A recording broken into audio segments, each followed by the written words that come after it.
Et là, la route, Berouchim Tiyou Rabotai, on est le 22 aujourd'hui, dans le mois de Tammuz, on arrive dans la dernière semaine.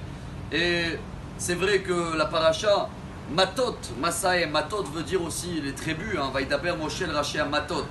Mais en hébreu, maté c'est pencher aussi, ça veut dire aussi le bâton. Vous vous rappelez l'histoire de Moshe Rabbeinu avec le bâton qui est devenu un serpent, et qu'à l'époque on avait vu le seul mot dans la Torah, qui est deux mots qui sont marqués en un mot, Mazé. Quand Hachem demande à Moshe, qu'est-ce que tu as dans la main? Mazé, dans la Torah, c'est marqué en un seul mot. Pourquoi? C'est vrai, valeur numérique même, Zain Hei, c'est 52, c'est Ben, les enfants. Et il y avait un grand message d'éducation, que même si tu tiens dans la main l'éducation, et tu crois que c'est droit le bâton, alors des fois quand tu lâches, ce qu'il a fait Moshe, il a lâché le bâton, il est devenu comment? Serpent. Moshe il a eu peur, il a dit quoi? Des fois, tout ce qu'on s'investit pour que les choses y vont droit, que ça risque d'être tordu.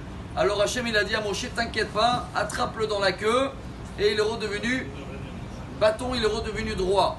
Je pense qu'il y a un grand message pour nous au début de la paracha. Parce que la paracha il dit, Vaidaber Moshe el Raché à Matot, il appelle tous les chefs de tribu, et il commence à leur apprendre toutes les règles de la parole. Chacun qui sort un mot, c'est un neder. Lo yachel devaro, kechol ayotse mipi biase. Chaque parole, c'est créatif. C'est comme un vœu que tu as fait.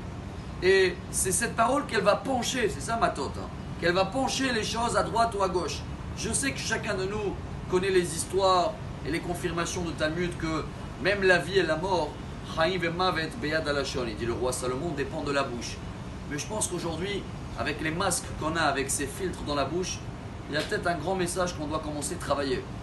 C'est que même quand on sort les paroles, si on veut que les choses ils vont être droits et non pas tordus, si on veut pencher les choses, matot, comme le demande la paracha, on doit se forcer à parler positif. Ça veut dire quoi positif? On prend exemple d'abord déjà la Torah. La Torah elle nous dit, pour les animaux non cachers qui rentrent à la Teva, elle ne te dit pas les animaux impurs, c'est les animaux qui ne font pas partie de la catégorie pure. Tout ça pour te dire impur. Même s'il faut parler plus, mais pas sorti le mot négatif. Quel bel exemple le Rabbi de Lubavitch.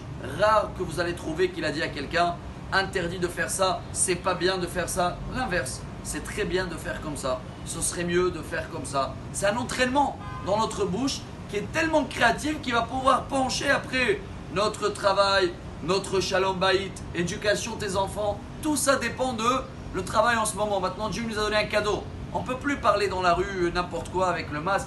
C'est compliqué. Alors, quand on l'enlève, voilà, on va se rappeler qu'est-ce que je vais dire. C'est quelque chose de pas très bien. Bien, je vais le tourner, que ça va sonner toujours positif. Si on arrive à le faire, on va terminer avec ce soir, on rentre dans la Iloula de Ramak.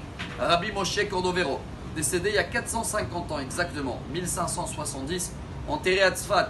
Maître du Harizal, le beau-frère de l'Echadodi, Rabbi Shlomo El Kabatz. Et lui nous apprend que même en haut à Kadosh Baruch Hu, il nous a créé ce seul bonus. La seule différence avec les animaux, c'est qu'on arrive à parler. Si on prend ce bonus, cet avantage, et on va parler que positif, alors tout ce qu'on demandera, chers amis, et chacun de nous qui veut allumer une bougie ce soir, qui va se rappeler aussi de lui, et ben ça va se réaliser pour avoir, si Dieu veut, des bonnes nouvelles, bonnes prières et excellente journée. Amar Rabbi Elazar, Amar Rabbi Hanina.